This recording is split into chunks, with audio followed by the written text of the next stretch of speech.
Hello my dear friends, you are most welcome in remedy physics classes.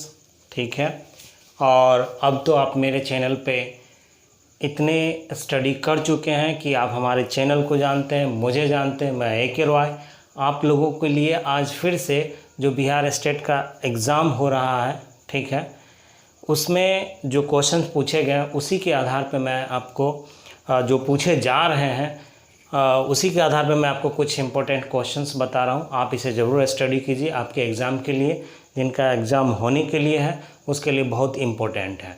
और मैं आप लोगों को एक बात और बता देना चाह रहा हूँ कि जो भी बच्चे जो जैसे कि मैंने कल जो बच्चे एग्ज़ाम दिए हैं उन लोगों से भी मैंने बात किया, तो उन लोगों का कहना है कि जिनका मैथ भी है उसमें भी फिज़िक्स के ज़्यादा क्वेश्चन पूछे जा रहे हैं, और क्वेश्चंस गेटिंग पुटिंग, मतलब एकदम इजी क्वेश्चंस नहीं बल्कि कॉन्सेप्चुअल क्वेश्चन पूछे जा रहे हैं। इसलिए आपको थोड़ा सा हाई लेवल का स्टडी करना आपको बहुत ज़रूरी है। तो चलिए मैं आपके एग्ज़ाम के अकॉर्डिंग जो अभी क्वेश्चन पूछा जा रहा उसी के अकॉर्डिंग मैं आपको कुछ इलेक्ट्रिसिटी जो विद्युत धारा का कुछ इंपॉर्टेंट क्वेश्चन आपको बता रहा हूँ, तो आप ज़रूर इसे मेमोराइज़ करके आप अपने एग्ज़ाम में जाओ। तो चलिए स्टार्ट करते हैं। कह रहा एक तार में 1 माइक्रो एम्पियर की धारा प्रवाहित हो रही है। यदि इलेक्ट्रॉन पर आवेश 1.6 इंटू 10⁻⁻19 कूलम हो तो प्रति सेकेंड तार से प्रवाहित इलेक्ट्रॉन की संख्या है। ठीक है, तो कहने का ये मतलब है कि इस तरह के क्वेश्चंस आपको काफ़ी ज़्यादा एग्ज़ाम में पूछे जाते हैं कि इसमें पूछ रहा है इलेक्ट्रॉन का संख्या निकालने के लिए। तो माय डियर स्टूडेंट, आपको इलेक्ट्रॉन की संख्या निकालने के लिए मैं आपको इससे पहले बता चुका हूँ कि Q इक्वल क्या होता है, NE। यहाँ से N बराबर हम लोग लिख सकते हैं क्या, Q/E। N क्या होगा, हमारा नंबर ऑफ इलेक्ट्रॉन होता है, Q हमारा चार्ज होगा, E हमारा value of charge of 1 electron होता है। लेकिन यहाँ पे हमको Q का वैल्यू नहीं दिया हुआ, Q का वैल्यू नहीं दिया, लेकिन आपको I का वैल्यू दिया और टाइम दिया। तो I के वैल्यू से और टाइम से हम लोग क्या कर सकते हैं, Q का वैल्यू निकाल सकते हैं। कैसे, तो आप इस तरह से देख सकते हैं कि आप इसको निकाल सकते हैं कि I इक्वल क्या होता है, Q/T, जो करंट का डिफिनेशन है उससे। तो यहाँ से अगर हम इसको लिखना चाहें तो Q इक्वल क्या होगा हमारा IT, और क्वेश्चन में आपको दिया हुआ I का वैल्यू कितना दिया हुआ, I का वैल्यू 1 माइक्रो एम्पियर दिया हुआ। ठीक है, सॉरी हाँ, माइक्रो एम्पियर।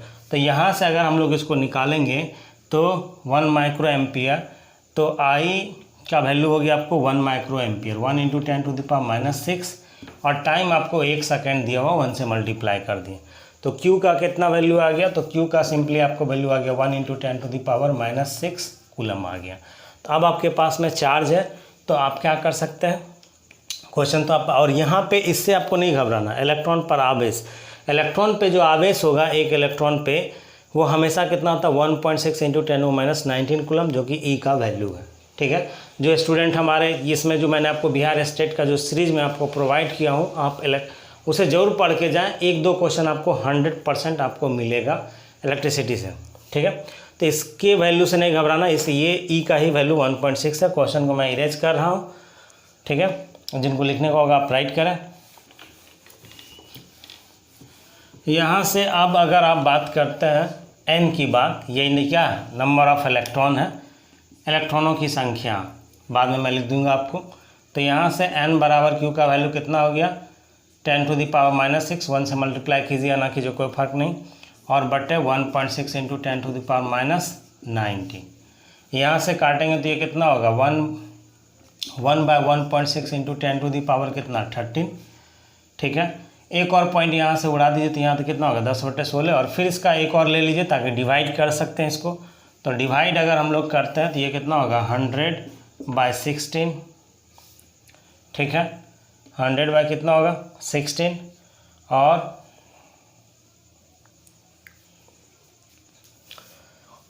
इंटू 10 कितना होगा 12, इसको लिख सकते हैं।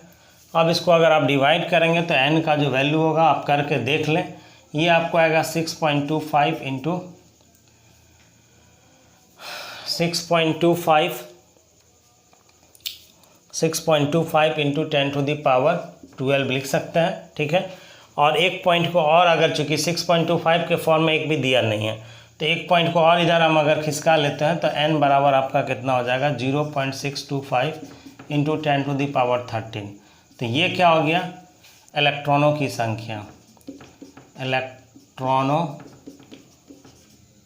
की संख्या जो कि आपको मांग रहा था क्वेश्चंस में कि कितने इलेक्ट्रॉन उससे हमारे कंडक्टर से या सर्किट से फ्लो करेंगे, तो n का वैल्यू कितना निकल गया 0.625 इंटू 10⁻13, जो कि ऑप्शन आपको फर्स्ट में दिया हुआ। तो इस तरह से आप क्या कर सकते हैं कि जो भी इलेक्ट्रॉन निकालने से रिलेटेड या क्वांटाइजेशन ऑफ चार्ज से रिलेटेड जो भी क्वेश्चन होगा आप उसको 100% सॉल्व कर सकते हैं। चलिए नेक्स्ट क्वेश्चन की ओर चलते हैं। आप जल्दी से इसे राइट करें ताकि मैं आपको नेक्स्ट क्वेश्चन की ओर ले चलूँ।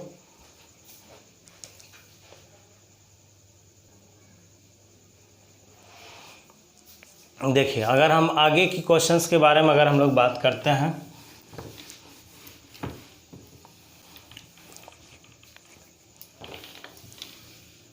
नेक्स्ट क्वेश्चन में कह रहा किसी चालक तार में धारा I एम्पियर होने पर मुक्त इलेक्ट्रॉन का, ये बहुत ही इंपॉर्टेंट क्वेश्चन है और आपके एग्जाम में 100% तो नहीं बोल सकता लेकिन मे भी आपको पूछा जा सकता है, क्योंकि प्रीवियस जो क्वेश्चन पूछा गया इससे रिलेटेड क्वेश्चंस आपको काफ़ी पूछे गए इलेक्ट्रिसिटी से रिलेटेड, इसलिए मैं आपको इलेक्ट्रिसिटी से ज़्यादा क्वेश्चन बता रहा हूँ। किसी चालक तार में धारा I एम्पियर होने पर मुक्त इलेक्ट्रॉन का अनुगमन वेग है कितना v। इसी को अनुगमन वेग को हम लोग बोलते हैं ड्रिफ्ट वेलोसिटी। यदि इसी धातु के परंतु दुगुनी त्रिज्या के तार में धारा 2I एम्पियर हो तो इलेक्ट्रॉनों का अनुगमन वेग कितना होगा, ड्रिफ्ट वेलोसिटी कितना होगा।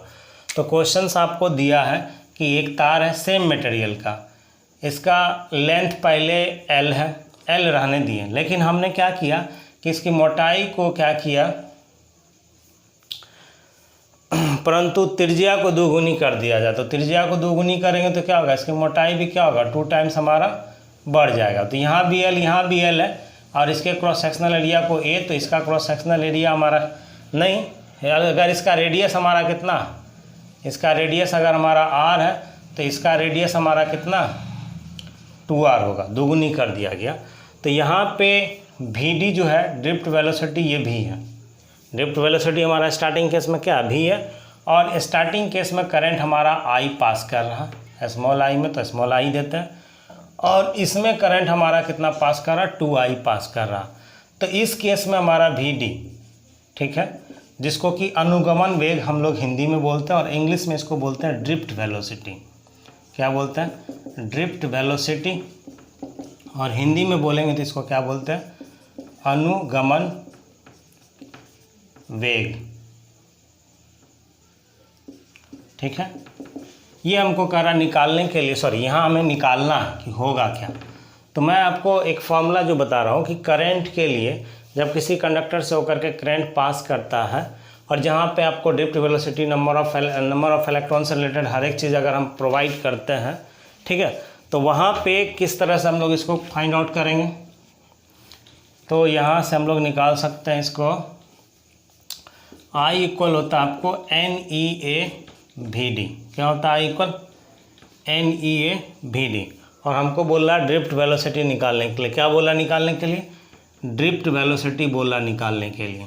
ठीक है, तो यहाँ से ड्रिफ्ट वेलोसिटी VD बराबर हम लोग क्या लिख सकते हैं, VD इक्वल लिख सकते हैं हम लोग I/NEA, और इसी से हम लोग क्या करते हैं यहाँ निकाल लेते हैं।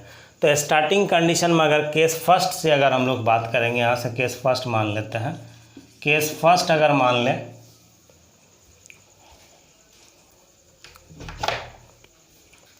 केस फर्स्ट की अगर बात करते हैं तो VD बराबर आपको क्या दिया हुआ, ड्रिफ्ट वेलोसिटी यहाँ पे क्या V है। ठीक है, तो हमको सेकेंड केस में बोला निकालने के लिए, तो फर्स्ट केस में V इक्वल आपको क्या दिया हुआ है, करंट का वैल्यू I, NE तो रहेगा ही, और एक जगह आपको क्या होगा, ये क्रॉस सेक्शनल एरिया कितना होगा πr²। ठीक है, केस सेकेंड के लिए हम लोग, केस सेकेंड में कितना होगा ड्रिफ्ट वेलोसिटी, इसको हम लोग VD मान लेते हैं। इसके केस में आपको दिया हुआ 2I, NE तो रहेगा ही, और R हमारा दुगुना है, तो πr के जगह हम लोग क्या करेंगे, πr² के जगह हमारा कितना होगा, तो 2R का होल स्क्वायर। ठीक है, अब यहाँ से हम लोग क्या करते हैं, जिसका निकालना है केस सेकेंड में, उससे हम लोग डिवाइड कर देते हैं। अब जल्दी से इसे राइट करें। अगर हम लोग डिवाइड करते हैं तो ये क्या आ जाएगा, तो VD बराबर हो जाएगा आपको, दोनों को डिवाइड कर देते हैं, तो अगर इसको इक्वेशन 1 मान लें, इसको 2 मान लें, तो जिसको निकालना उसको ऊपर रखिए, जो पहले दिया उसको नीचे रखिए। तो VD निकालना हमको सेकेंड केस में, सेकेंड केस के लिए मैंने VD मान लिया, ठीक है। और V हमको पहले से दिया हुआ, तो VD का वैल्यू आपको कितना दिया हुआ, 2I/NE पाई 4R² हो जाएगा।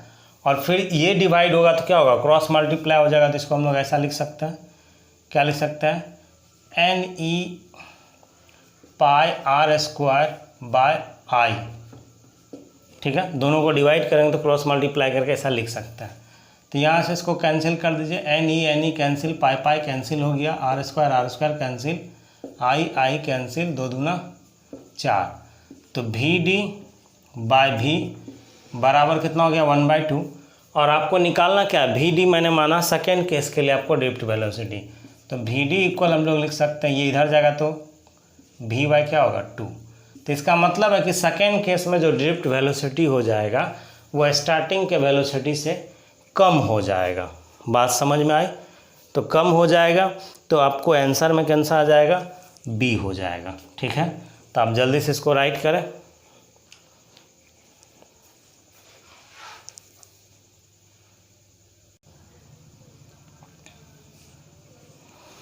तो देखते हैं हम लोग नेक्स्ट क्वेश्चंस की ओर, कह रहा है इसमें से कौन सही है, ठीक है।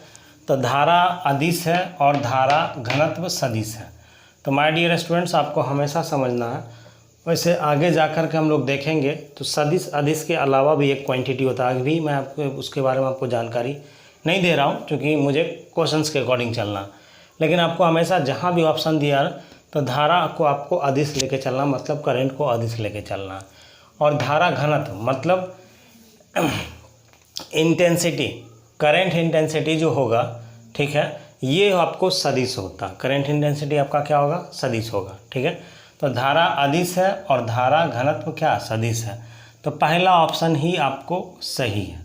दूसरा ऑप्शन देखते हैं, धारा सदिश है, गलत है, धारा घनत्व अदिश है। पहला ऑप्शन में बी आपका गलत है, सी में दोनों सदिश है, ये भी सही नहीं है, डी दोनों अदिश है, ठीक है।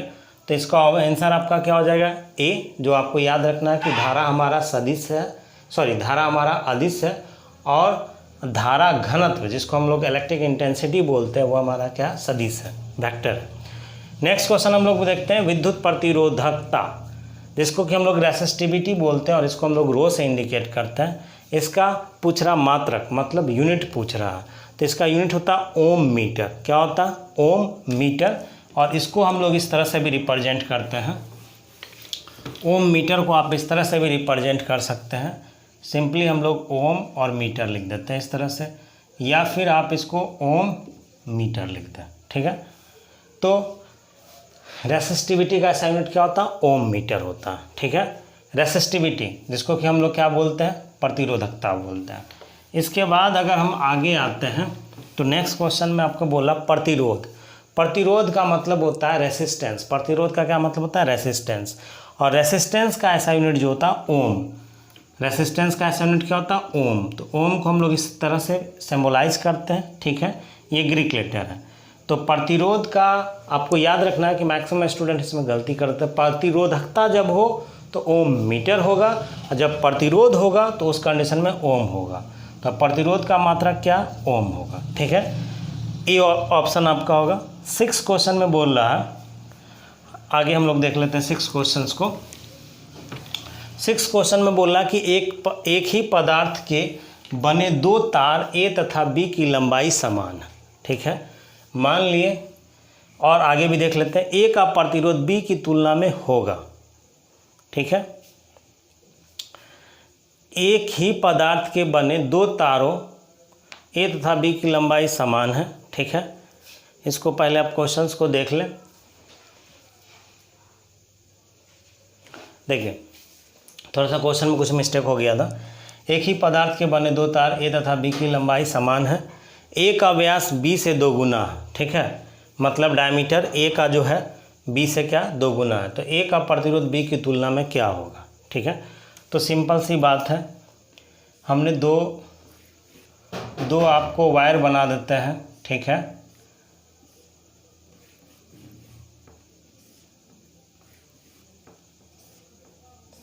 दो वायर बनाने के बाद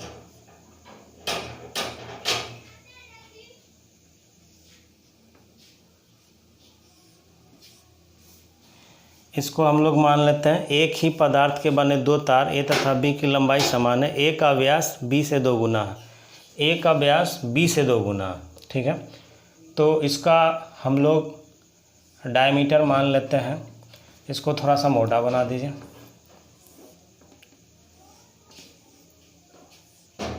ठीक है। इसका डायमीटर जो है इसको हम लोग क्या मान लिए, तो या नहीं 2 गुना, तो इससे पहले का डी अगर डी है इसको हम लोग स्मॉल डी मान लेते हैं। तो डायमीटर इसका कितना, ए का व्यास बी से 2 गुना, तो बी का अगर हम मान लेते हैं ये इस तरह से डायमीटर होगा। डायमीटर इसका डी है, ठीक है। इसको कैपिटल डी मान लेते हैं इसका। ये कितना होगा 2D होगा। ये किसके लिए है, बी के लिए। तो सिंपल सी बात आपको याद रखना है कि डायमीटर का जो फॉर्मूला होता है इसको अगर हम लोग सॉल्व करना चाहते हैं किसके अकॉर्डिंग, रेसिस्टेंस के अकॉर्डिंग, तो ये किस पे डिपेंड करेगा, क्रॉस सेक्शनल एरिया पे डिपेंड करेगा। तो क्रॉस सेक्शनल एरिया जो होता है ये क्या होगा, एक यानी कि ये पाई आर स्क्वायर होता है, ठीक है। क्रॉस सेक्शनल एरिया को हम लोग ऐसे इंडिकेट करते हैं। और डायमीटर का जो रिलेशन होगा रेसिस्टेंस के साथ, तो डी बराबर कितना होता है 2R, ठीक है। डी बराबर कितना होता है 2R। तो यहाँ पे अगर बात करेंगे तो डी का वैल्यू यहाँ पे कितना हो जाएगा 2R, तो ये कितना हो जाएगा 4, यानी कि 2R। और फिर यहाँ पे डी का वैल्यू कितना होगा, डी का वैल्यू आपको 2R ही होगा। तो यहाँ से अगर हम इसका निकालेंगे तो सिंपल सी बात है। और रेसिस्टेंस जो होता है inversely proportional to cross sectional area होता है। तो सेकेंड केस में RA और RB जिसको निकालना है उसको ऊपर रखेंगे। अगर हम मान के चलिए RA की बात करते हैं और फिर RB की बात करेंगे, आपको निकालना किसका, कंपेयर ए के साथ में ही करना है। तो अगर हम लोग इसको लिखते हैं तो क्रॉस सेक्शनल एरिया उल्टा होगा, ठीक है। तो इसका हम लोग क्या करेंगे, ऊपर लिखेंगे, बी वाले का ऊपर लिखेंगे। तो बी वाले का अगर ऊपर लिखते हैं तो बी वाले का क्रॉस सेक्शनल एरिया कितना होगा, पाई आर स्क्वायर। तो आर स्क्वायर की जगह कितना होगा 2R का स्क्वायर। और फिर ए का क्या होगा, नीचे होगा, तो नीचे होगा तो इसको हम लोग क्या लिख सकते हैं, पाई और आर की जगह ये कितना होगा 2 2 4, ठीक है। तो 4R इसका भी स्क्वायर कर दीजिए, ठीक है। तो अब अगर इसको अगर हम लोग सॉल्व करते तो कितना हो जाएगा, pi 4R square by pi 16R square. Pi pi cancel, R square cancel, ये कितना हो जाएगा, ये आपको हो जाएगा 4। तो यहाँ से RA बाय RB की बात करेंगे तो ये कितना हो जाएगा 1/4। अब फाइनली अगर RA की बात करेंगे, यही आपको बोलना था निकालने के लिए, तो ये RB/4। मतलब B A का प्रतिरोध B की तुलना में होगा, तो B की तुलना में कितना होगा, तो B की तुलना में 1/4 होगा, चौथाई होगा, 1/4 होगा, जो कि ऑप्शन आपको कौन सा नज़र आ रहा, डी आ रहा, ठीक है। तो इससे रिलेटेड मैं आपको और भी क्वेश्चंस, इंपॉर्टेंट क्वेश्चंस मैं बताऊंगा। लेकिन जाने से पहले माय डियर स्टूडेंट्स, फिर से मेरे दोस्तों, फिर से मैं आपको एक रिक्वेस्ट करना चाहूँगा, प्लीज़ मेरे चैनल को लाइक कीजिए, सब्सक्राइब कीजिए, ताकि मैं आपके लिए और अच्छे से अच्छे वीडियो बना पाऊँ। Thank you for watching.